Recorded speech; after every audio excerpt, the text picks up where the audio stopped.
الحمد لله الكبير المتعال صاحب العز والكمال والعظمة والجمال والقدرة والجلال، المنزه عن النقص والزوال، المعبود عند الغدو والآصال، ومنشئ السحاب الثقال، ويسبح الرعد بحمده والملائكة من خيفته.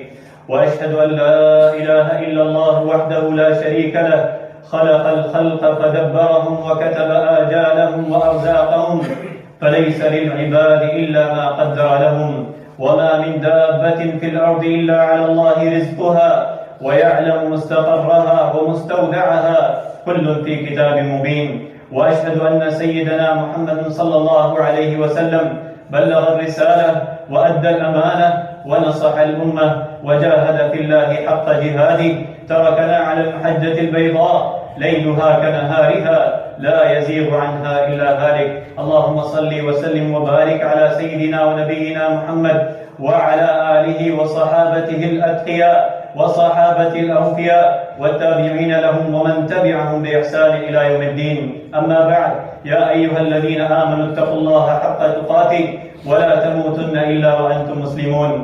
يا أيها الناس اتقوا ربكم الذي خلقكم من نفس واحدة وخلق منها زوجها وبث منهما رجالا كثيرا ونساء. أيها المسلمون، إن الإسلام يخاطب الرجال والنساء على السواء ويعاملهم بطريقة شبه متساوية، وتهدف الشريعة الإسلامية بشكل عام إلى غاية متميزة هي الحماية، ويقدم التشريع للمرأة تعريفات دقيقة عما لها من حقوق، ويبدأ اهتماما شديدا بضمانها.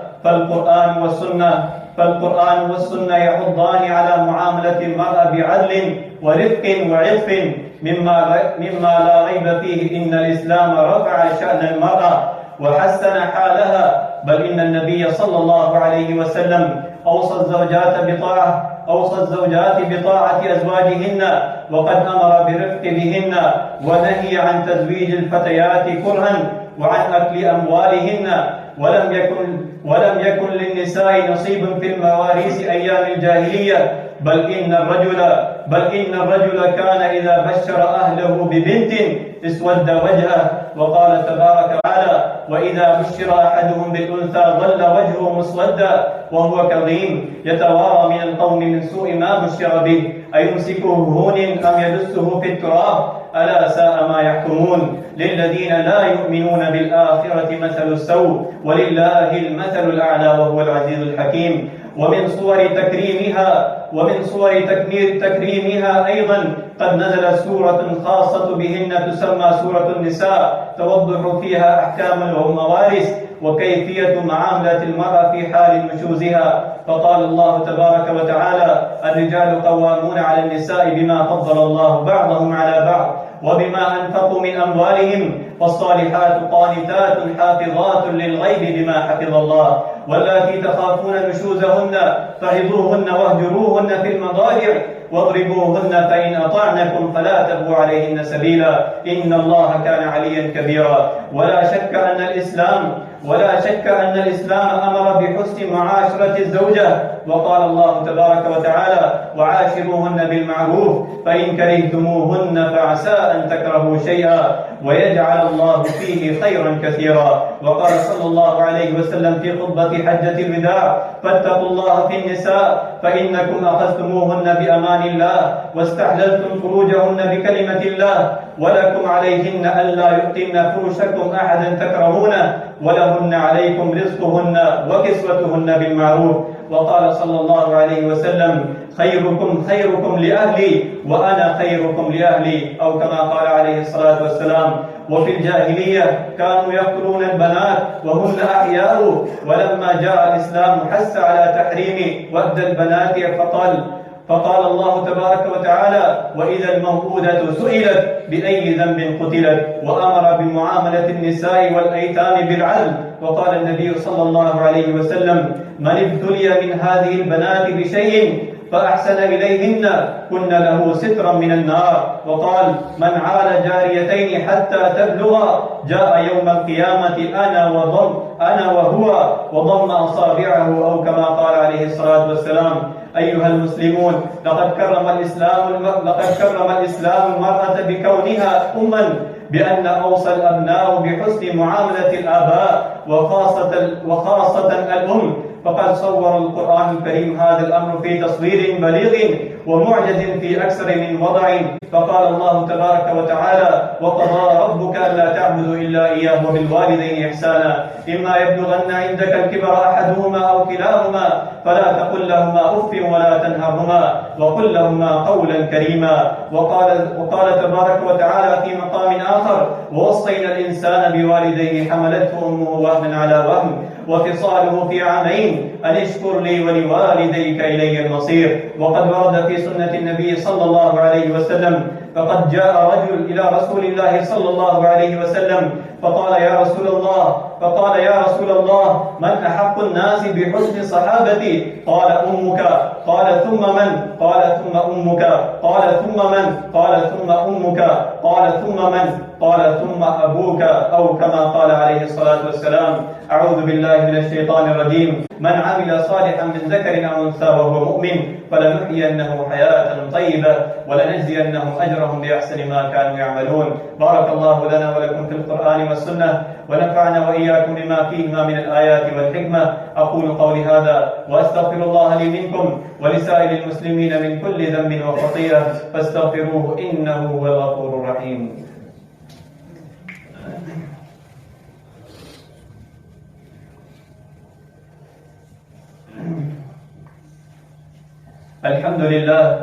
الحمد لله حمدا كثيرا طيبا مباركا فيه كما يحب ربنا ويرضى، وأشهد أن لا إله إلا الله وحده لا شريك له، وأشهد أن سيدنا ونبينا محمدا عبده ورسوله صلى الله وسلم وبارك عليه وعلى آله وأصحابه ومن تبعهم بإحسان إلى يوم الدين. أما بعد، فيا أيها الناس، فيا معشر المسلمين، اتقوا الله وراقبوه، واعلموا أنكم غدا موقوفون ومحاسبون وعلى أعمالكم مجزيون، وسيعلم الذين ظلموا أي منقلب ينقلبون. ولا تموتن إلا وأنتم مسلمون، واعبد ربك حتى يأتيك اليقين. قد أفلح من تزكى. هذا وصلوا وسلموا على رحمة المهداة والنعمة المسداة، فقد أمركم بذلك ربكم جل في علا، فقال قولا كريما: إن الله وملائكته يصلون على النبي يا أيها الذين آمنوا صلوا عليه وسلموا تسليما. اللهم صل وسلم على عبدك ورسولك، وارض اللهم عن خلفاء الراشدين أبي بكر وعمر وعثمان وعلي رضي الله عنهم أجمعين، وعن سائر أصحاب نبيك والتابعين ومن تبعهم بإحسان إلى يوم الدين، وعنا معهم بعفوك وجودك وكرمك يا أكرم الأكرمين ويا أرحم الراحمين. اللهم أعز الإسلام والمسلمين، وأذل الشرك والمشركين، ودمر أعداءك أعداء الدين. اللهم اجعل هذا البلد وبلد الحرمين آمنا مطمئنا وسائر بلاد المسلمين. اللهم احفظنا واحفظ بلادنا وبلاد المسلمين من كل شرور ومن كل كروب ومن حسد الحاسدين يا رب العالمين. اللهم انصر إخواننا المسلمين المستضعفين المظلومين في فلسطين وغزة. اللهم انصرهم على عدوك وعدوهم. اللهم عجل نصرهم. اللهم إنهم حفاة فاحملهم، وجياع فاطعمهم، ومظلومون فانصرهم، وتقبل شهداءهم، ووحد صفوفهم يا رب العالمين. اللهم حرر المسجد الأقصى من أعدائك وأعداء الإسلام والمسلمين. اللهم أنقذ المسجد الأقصى من أيدي يهود الظالمين، واجعله شامخا عزيزا إلى يوم الدين. اللهم وحد صفوف المسلمين. اللهم اجمعهم على كتابك وسنة نبيك صلى الله عليه وسلم.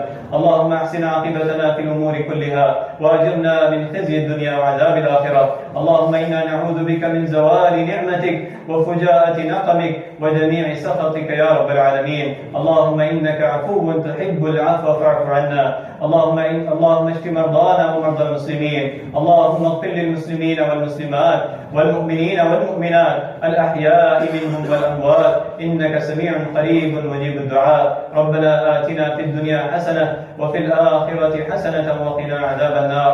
اللهم إنا نعوذ بك من عذاب القبر ومن عذاب النار ومن فتنة المحيا والممات ومن فتنة المسيح الدجال. عباد الله، إن الله يأمر بالعدل والإحسان وإيتاء ذي القربى وينهى عن الفحشاء والمنكر والبغي، يعظكم لعلكم تذكرون. فاذكروا الله العلي العظيم يذكركم، واشكروه على نعمه يزدكم، ولذكر الله أكبر، والله يعلم ما تصنعون.